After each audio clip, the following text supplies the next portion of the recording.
Olá, sejam todos muito bem-vindos, espero que todos estejam bem. Na aula de Geografia de hoje, nós iremos falar sobre relevo, hidrografia, vegetação e as ações humanas na degradação ou preservação dessas áreas.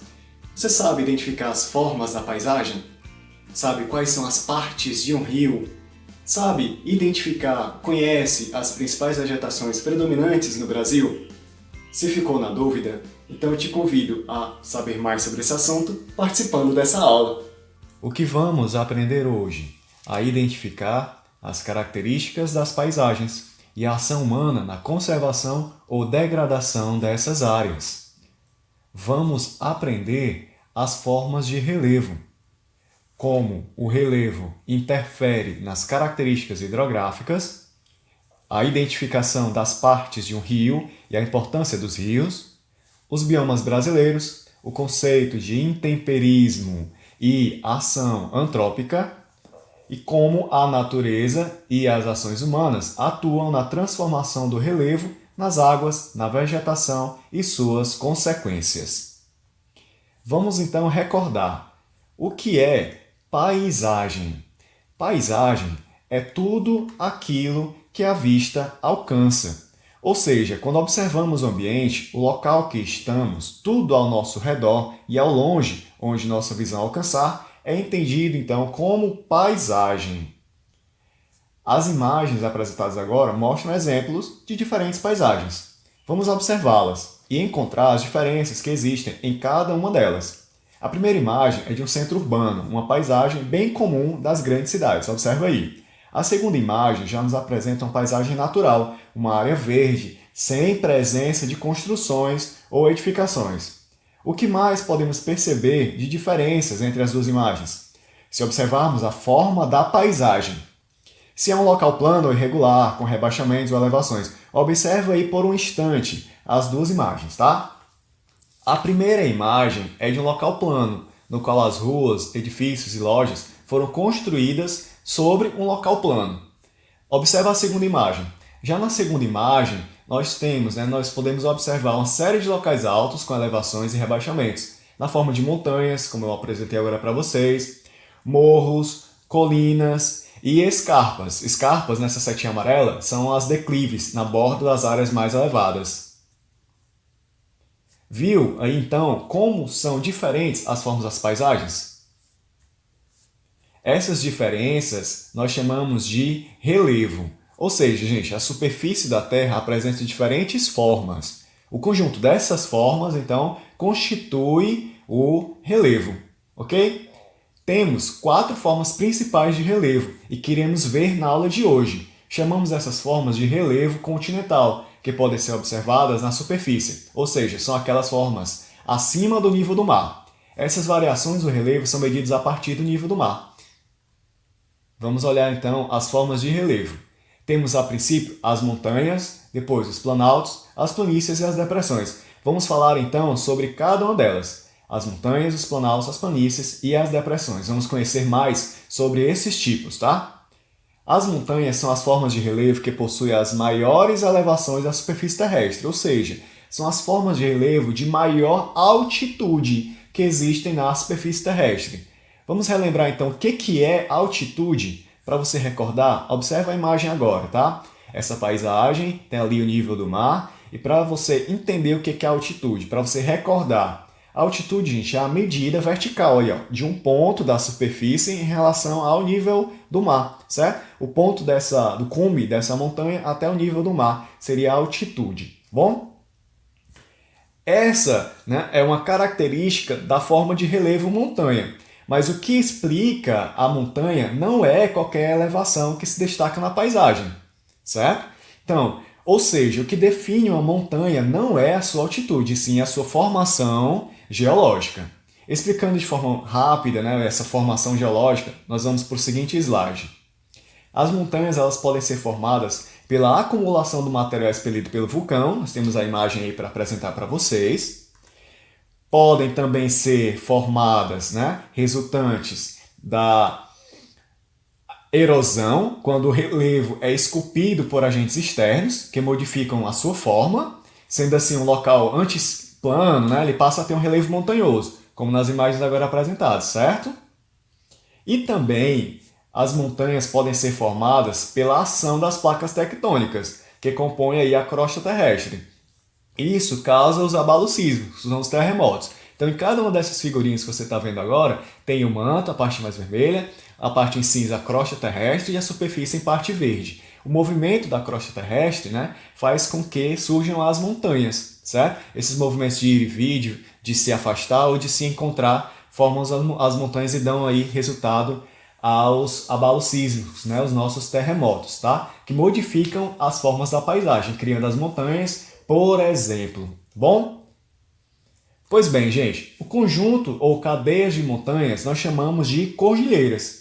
Então, a maior das cordilheiras de montanhas, olha outra cordilheira aí, a maior das cordilheiras de montanhas que nós temos em comprimento é a Cordilheira dos Andes. Olha a figurinha para apresentar para vocês, certo? Ela possui 8.000 quilômetros de extensão, em média aí com 4.000 metros de altitude. Onde é que ela fica localizada? Fica localizada na América do Sul.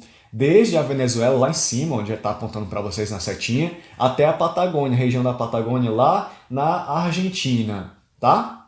E a maior montanha, a montanha com maior altitude no mundo, gente, é o Monte Everest. Ele possui quase 9.000 metros de altitude. Onde é que ele está localizado? Olha aí o pontinho azulzinho aí no mapa. Vamos ver ele mais de perto. Ó. Tá dando zoom aí para vocês e a gente vai localizar ele. O Monte Everest é localizado no continente asiático, lá na Cordilheira do Himalaia, entre o Tibete e o Nepal.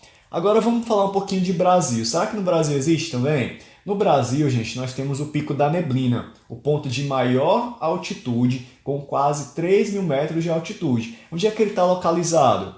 Olha de novo aí no mapa, tá? Vamos aproximar essa figura para a gente tentar localizar. Ele fica localizado no norte do país. Está no estado do Amazonas, nas proximidades então da fronteira com a Venezuela. Olha que legal, hein? Vamos falar agora sobre outra forma de relevo, que são os planaltos. Os planaltos são áreas em geral altas, tá? Com topos relativamente planos e bordas, né, que são os limites, bem nítidos, tá? Vou apresentar para vocês agora a figurinha aí, ó. Observe aí o relevo bem plano. Essas áreas planas, na verdade, são superfícies mais acidentadas, por apresentar processos erosivos, né? Já falamos sobre isso, sobre os processos de desgaste. Então esses sedimentos eles se deslocam, certo? Para áreas mais baixas que a sua. Observa aí a setinha vermelha. Vai lá da parte do planalto, das áreas mais altas, e vai para então as áreas mais baixas. Os planaltos podem ter formatos variados, tá bom? Como as serras, as chapadas e os morros. Vamos dar uma olhadinha como é que é a serra, certo? Uma imagem aí da serra para vocês. Ó. As serras são um exemplo de planalto, tá? São mais compridas do que largas e caracterizam-se como cadeias de montanha. São reconhecidas, né, assim, porque seus terrenos acidentados, tá? Esses desníveis aí, esses picos, assemelham-se então a uma serra ou serrote. Por isso o nome serra, tá? Vamos então a outra forma de relevo, são as planícies. Olha as imagens que eu estou apresentando agora para vocês, né? Essas manchinhas que eu coloquei são justamente para evidenciar o que é uma planície. E aí tem lá ó, áreas planas, pequenas altitudes, próximas aos rios. Gente, as planícies são áreas planas, certo? Com paisagem aí pouco acidentadas, bem diferente das montanhas e dos planaltos. São áreas geralmente baixas, que predominam um acúmulo aí ou a deposição de sedimentos. Aqueles sedimentos que saem lá do planalto da montanha vão cair então nas áreas de planície, certo? As planícies possuem altitudes menores que as montanhas e os planaltos. São o tipo de relevo mais adequado então à ocupação humana. E as planícies são próximas dos rios. Observe aí algumas manchas de rio aí na nossa figura, né? E devido a essa proximidade, pode sofrer com enchentes, tá? Uma outra forma de relevo que nós vamos estudar hoje são as depressões. O que são as depressões? São áreas que têm altitudes mais baixas que os terrenos localizados ao seu redor. Olha a figura aí, as setinhas vermelhas que eu mostrei para vocês. Elas saem do local mais alto e vão para os locais mais baixos, certo?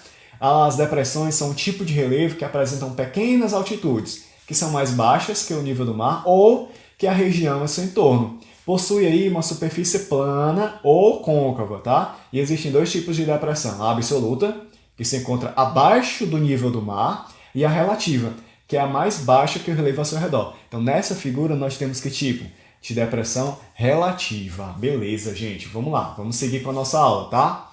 Outra coisa que é muito importante a gente estudar, já que a gente está falando sobre depressão, são os vales. Sobre essa forma de relevo, né, podemos também falar sobre o vale, que é uma espécie de depressão, tá? Da superfície terrestre, entre duas vertentes de planaltos, com forma inclinada e alargada. Então, vamos observar na figura essa forma em V aí, ó, pela setinha, tá? Essa forma em V, ela é característica, então, dos vales fluviais. Em geral, nos vales, costumam circular os rios. Olha o rio que eu vou apresentar para vocês, ó. Pronto, tá aí o rio, tá?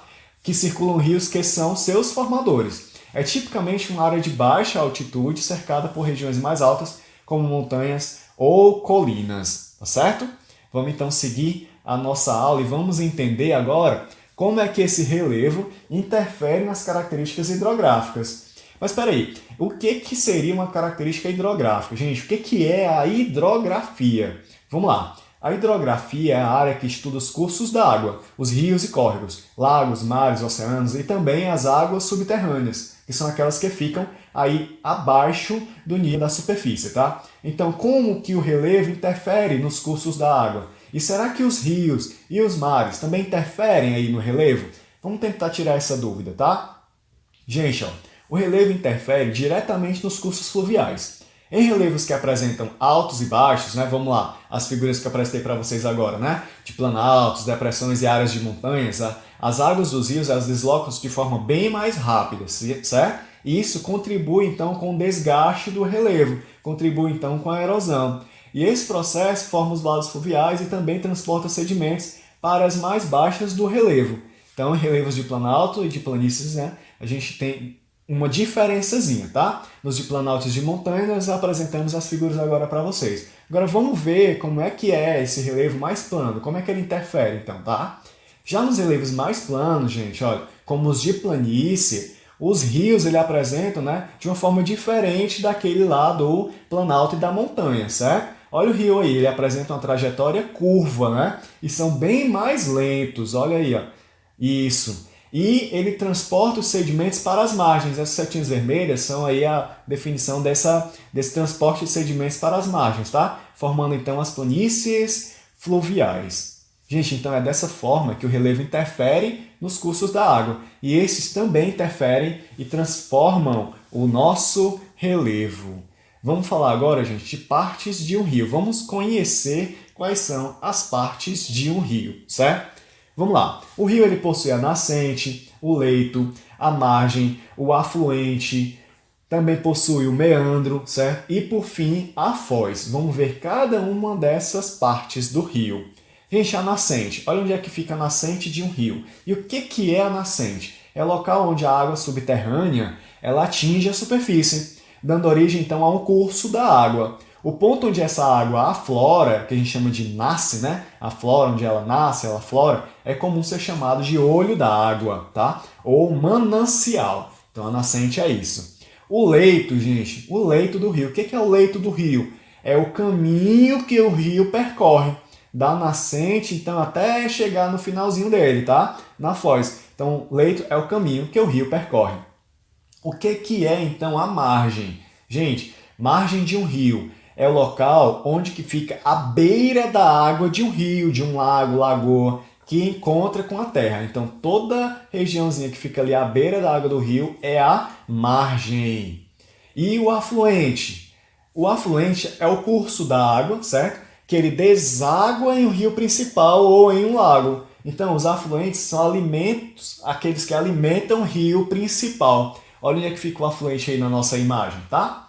Outra coisa que a gente pode estudar também sobre as partes de um rio são os meandros. O que é o meandro? Sabe aí aquele percurso tortuoso de um rio, né? Quando ele faz curvas ao longo do percurso, lá naquelas áreas lá de planície, são os meandros, certo? E por fim, nós temos o que? A foz, que é o local onde o rio deságua. E o rio deságua em outro rio, em um lago, uma lagoa, um mar ou no oceano, tá bom? Então, gente, olha só, o rio é um curso de água natural, tá? Que ele corre de uma parte mais elevada, de maior altitude, para uma mais baixa, certo? Ela deságua, então, em um rio, no mar ou no lago, em uma região de menor altitude. Então, o percurso do rio é esse, maior altitude para uma região de menor altitude. Como é que é isso na realidade? Olha a figura aí, ó. Vamos ver, então, a parte mais elevada, a parte mais baixa e, então, o curso do rio, a direção onde o rio deságua. Bom? Vamos falar então sobre a importância dos rios. Gente, eles podem ser usados para irrigação na agricultura, na geração de energia elétrica, serve também como via de transporte e o uso mais comum é em nosso abastecimento, né, em nossas residências e também em empresas. Gente, os rios em relação ao relevo, né, eles podem ser rios de planalto, a gente já comentou aqui, né, que devido a essas alterações no relevo apresentam-se mais rápidos, então eles são muito utilizados para a geração de energia elétrica. E também os rios podem ser rios de planície, que devido ao relevo mais plano, né, são mais utilizados para a navegação. Então viu que a importância do rio ela pode estar associada, né, ao relevo também. Relevos de planalto, rios mais rápidos utilizados para geração de energia e rios de planície para navegação, então, para irrigação na agricultura. Então, essa é a importância dos rios e os tipos de rio, tá? Vamos agora, gente, falar sobre as principais formas de vegetação. E a gente não pode esquecer que o Brasil é um país de grande extensão territorial e tem uma variedade de climas e de vegetações por causa disso. Clima e vegetação, gente, são algo bastante associados, tá? Então, o que a gente vai ver agora, a gente vai só nos ater e a entender quais são os tipos de vegetação predominantes no Brasil. Vamos ver, então, o que são os biomas brasileiros, certo? O Brasil, gente, ele possui 6 biomas, tá? Os biomas, o que são? São grandes conjuntos de ecossistemas relacionados de acordo com as condições de clima e o solo específicas. E quem é que define esses biomas, certo? É o IBGE, é o Instituto Brasileiro de Geografia e Estatística, é o órgão responsável pela classificação dos biomas. E quais são eles? Vou te apresentar agora cada um desses 6, olhando o mapa e vendo a setinha. Vamos lá, ó. Setinha aqui, Amazônia. Próxima setinha lá, ó, Caatinga. Próxima setinha de onde está bioma Cerrado. Na próxima nós temos aí, ó, o Mata Atlântica, depois o Pampa e depois o Pantanal. Esses então são os nossos biomas, certo? Vamos falar agora, é início, né, do bioma, sobre o bioma que está mais próximo, predominante aqui na nossa região, certo? Vamos falar sobre ele, ó. É o bioma da Caatinga. Esse tipo, gente, de bioma, né, ele possui uma região, né, ele está na abrangência do estado do Ceará, que é o nosso estado, ele é predominante, né, no nosso estado, o bioma Caatinga. Ele pode estar também, né, ele está também no Rio Grande do Norte, na Paraíba, no estado do Pernambuco, Sergipe, Alagoas, Bahia, Piauí e Minas Gerais. A vegetação, gente, ela é adaptada ao clima seco, certo? E tem pouca, e ela é adaptada a pouca disponibilidade de água. Também é possível, gente, falar sobre uma região do litoral, né, onde a gente tem aqui no nosso estado do Ceará, os manguezais, certo? O manguezal ele é encontrado em diferentes áreas litorâneas, tá bom? E eles desaguam onde desagam os rios. Tem como característica uma área alagada, de fundo lodoso e salobro. Uma conhecido aqui nosso, que a gente precisa estudar, é o Pampa. O Pampa é exclusivamente brasileiro e ocupa mais da metade do território do Rio Grande do Sul. Ele possui, então, paisagens naturais de campos, né, e de matas, matas de encosta, matas ciliares. Outra forma de bioma que a gente tem que estudar hoje é o bioma que é mais devastado aí no Brasil, né? É a Mata Atlântica, né? Por que ele é devastado? Devido principalmente à expansão das cidades que aconteceu durante ao longo dos anos e ocasionou desmatamento intenso aí dessa vegetação desse bioma. A Mata Atlântica é um dos biomas mais ricos do mundo em espécies de fauna e de flora, né? Bem diversificado, tá? Encontra-se árvores de grande porte com as folhas largas, tá? Então aí é o bioma Mata Atlântica. Tem também o bioma do Pantanal. É o bioma considerado uma das maiores planícies inundáveis do mundo. Está nos estados do Mato Grosso e Mato Grosso do Sul, além de territórios do Paraguai e Bolívia. Olha onde é que fica aí o Pantanal, a setinha apontando aí para vocês. O próximo bioma, gente, é o bioma Cerrado. ele é considerado o segundo maior bioma do Brasil, sendo predominante na região centro-oeste. Olha a setinha apontando aí para ele, tá? Então, qual a característica aí? As árvores, elas têm a característica desse caule bem tortuoso, tá? E o solo aí tem poucos nutrientes. Por fim, pessoal, a gente vai estudar o bioma Amazônia. Onde é que fica o bioma Amazônia? Uma setinha para vocês, ó. O bioma Amazônia é o que dá maior floresta, é o da maior floresta tropical do mundo, né? E que possui a maior biodiversidade. Está presente na região norte e nos estados do Mato Grosso e Maranhão, além de outros países da América do Sul e não só no Brasil, tá? Outros conceitos que nós devemos aprender na aula de hoje, gente, são conceitos de intemperismo e de ação antrópica. Vamos lá, para entender o que é intemperismo, né? São processos químicos, físicos, biológicos, são responsáveis aí pela desagregação, a decomposição das rochas, formando com isso os sedimentos e os solos. Já a ação antrópica, gente, é a ação realizada pelo ser humano, tá? O ser humano ele modifica o ambiente. Então, toda vez que ele modifica o ambiente de forma positiva ou negativa, nós temos então aí a ação antrópica, tá? Todas essas alterações são resultado da ação antrópica. Toda a nossa alteração na nossa paisagem que nós fazemos, os seres humanos fazem, são então ação antrópica. Vamos lá então, um detalhezinho que nós não podemos esquecer, que intemperismo e erosão são coisas bem diferentes, certo? A erosão são as etapas de desgaste, transporte e deposição de material sedimentar. Ou seja, né, material sedimentar são as partículas das rochas e dos solos, tá? Então, a gente entendendo aí cada um desses três conceitos, a gente pode entender esses desgastes dos planaltos, né? As deposições de sedimentos sobre as planícies, as modificações e alterações da ação antrópica, né? Da ação do ser humano sobre a natureza, tá bom? Vamos então, gente, a essa ação antrópica, aos impactos negativos da ação humana, né? Vamos só fazer aqui um raciocínio bem breve, ó. Quando a gente fala que é muito agradável, né? Quando a gente possui algo novinho, comprado na loja, né? Nos dá aquela sensação gratificante, né? Mexe aí com o nosso bem-estar. Mas temos de nos prevenir para que esse desejo, né? O consumo, não se torne aí um perigo ao meio ambiente, né? O estímulo cada vez maior ao consumo faz com que exista a necessidade de se aumentar a produção de matéria-prima. E o que é matéria-prima, né? É a principal substância ou produto que é utilizado na fabricação, tá? Então, essa produção de matéria-prima para as indústrias, né, faz com que o ambiente ele também sofra nesse processo de poluição. Então, gente, essa grande necessidade de termos aí novos produtos, né, uns produtos sempre novinhos, né, aquele telefone sempre mais moderno, faz também com que a gente consuma mais, as indústrias começam a produzir mais e isso acaba afetando aí o meio ambiente, né? O que afeta o meio ambiente, né? Quais são as consequências? Vamos lá, gente, olha. Existe a consequência do desmatamento, certo? Do desflorestamento, da poluição aí de mares e rios, com esgoto industrial, empobrecimento dos solos, a poluição atmosférica, e tudo isso tem provocado uma intensa degradação do meio ambiente, tá? Essa modernidade, os avanços ao longo dos anos, também provocam sérios prejuízos ao meio ambiente.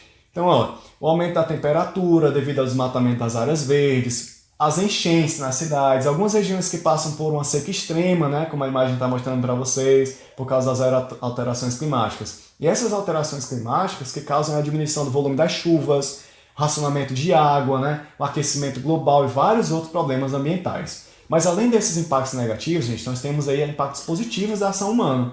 E esses impactos positivos estão relacionados, então, à preservação e à manutenção do meio ambiente, tá certo? Vamos citar alguns aqui, ó. O estímulo ao consumo consciente, a coleta seletiva de resíduos, a reciclagem, o uso consciente da água e da energia elétrica, muito importante isso dentro de casa, o reflorestamento das áreas desmatadas, a criação de leis de proteção ambiental, o incentivo de políticas públicas, além da gente não poluir os rios, lagos, mares e mananciais, certo? Então essas aí são ações relacionadas, né, à preservação e à manutenção do meio ambiente, são aí de impacto positivo da ação humana, tá?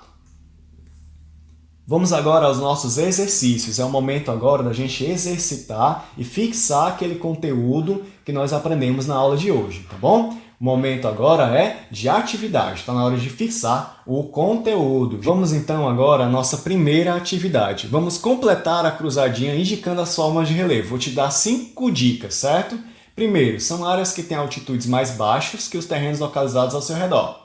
2, são áreas em geral altas, com topos relativamente planos e bordas, limites bem definidos, bem nítidos. 3, são áreas planas, com paisagem pouco acidentada, são áreas geralmente baixas e planas. 4, é uma espécie de depressão da superfície terrestre entre duas vertentes de planaltos, com forma inclinada e alargada em forma de V. E 5, são as formas de relevo que possuem a maior elevação da superfície terrestre. Vamos então à nossa cruzadinha? Vamos tentar aí preencher a nossa cruzadinha? Vamos lá. Primeiro, qual que seria aí a nossa primeira palavra, hein? Depressões. Isso são áreas que têm altitudes mais baixas que os terrenos localizados ao seu redor. A nossa segunda palavra qual é, hein? Planalto. Isso, porque o planalto são áreas, em geral, altas, com topos relativamente planos e bordas, né? Os limites bem nítidos. O terceiro aí qual é, hein? A planície. Isso, as planícies. E são áreas planas, né? Com a paisagem pouco acidentada. São áreas geralmente baixas e planas. O 4, olha só. O 4 o que é? Começa com V, hein? O vale é uma espécie de depressão da superfície terrestre. Isso. E o 5, o que é o 5? São as formas de relevo que possuem as maiores elevações da superfície terrestre. Começa aí então com montanhas. Isso, gente. Muito bem a você que aprendeu e que sabe definir quais são essas formas de relevo, hein? Atividade número 2. Observe a imagem abaixo e vamos completar os espaços indicando o nome correto para cada parte do relevo. Gente, vamos aí, ó. Onde que está localizada a nascente, hein? Isso, vamos lá, ó. Nascente, o afluente, alimenta o rio principal. Isso, o leito é o caminho, né? O percurso do rio. Isso, o meandro, né? O meandro são as partes tortuosas do rio. Onde está a margem? Aquilo que fica à beira do rio. Isso, e o foz, gente, a foz é onde o rio deságua. Perfeito, gente. Muito bem. Vamos agora à atividade número 3. Marque o item abaixo que apresenta o nome do tipo de vegetação que possui a maior ocorrência no estado, no nosso estado do Ceará. Vamos lá. Item A, Campos. Item B, Pantanal. Item C, Cerrado. Item D, Caatinga. Falamos então sobre os biomas, gente. Então, qual é a que tem predominância no estado do Ceará? Pense um pouquinho aí. A vocês que marcaram o item D, está correto. Valeu, gente. Atividade número 4. Escreva em seu caderno uma ação que contribui aí com a preservação e manutenção do meio ambiente. Quais são as ações que têm aí contribuído com a preservação e manutenção do meio ambiente? Vou citar algumas para vocês e escrevem aí no caderno de vocês, tá? Vocês podem citar o seguinte, ó. O uso consciente da água e da energia elétrica dentro de casa, a coleta seletiva de resíduos e a reciclagem, e também não poluir rios, lagos, mares e mananciais. Estamos chegando ao final da nossa aula. Espero que você tenha entendido o conteúdo, tirado suas dúvidas e aprendido um pouco mais. E até lá!